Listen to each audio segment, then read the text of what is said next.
Again, I think it depends on what kind of writing and what your goals are. But Mm. say if you were writing fiction, you might want people to fall in love with your main character. So that would be your measure of how good your fiction was, or how many people hate your villain. Mm.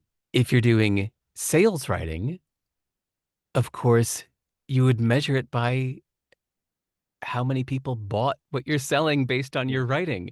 It could be that's probably the easiest measure.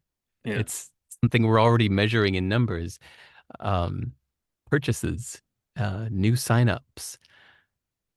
I think that's part of the fun and allure of sales copywriting and Yeah. marketing writing is that you see these concrete results. It's almost like the gamification of Yeah. writing. Um, or is it kind of writing I'm doing for my philosophical nonfiction writing? Honestly, for me, I'm just trying to please myself. Hmm.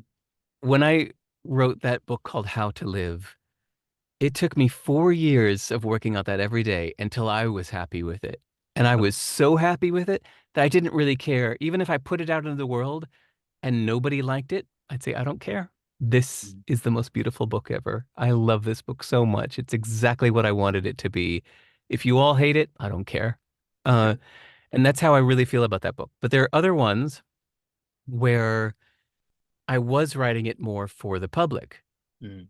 And maybe the measure of success for that kind of writing is people getting back to me saying they loved the book or they made this change in their life thanks to the book. Mm. Uh, but of course, see, so you heard there's three very different, and that was only three. I'm sure there are other kinds of writing too. Mm. But you've got to ask yourself the same question you just asked about relationships. Yeah. Um, how would you measure it? How would you define that this was a success or not? And just put aside the time to reflect and write that down and then be able to look at your actions saying, okay, am I getting these results? It Mm. can really simplify things so much. It can take a vague idea like, I want to be a better writer Yeah. and turn it into,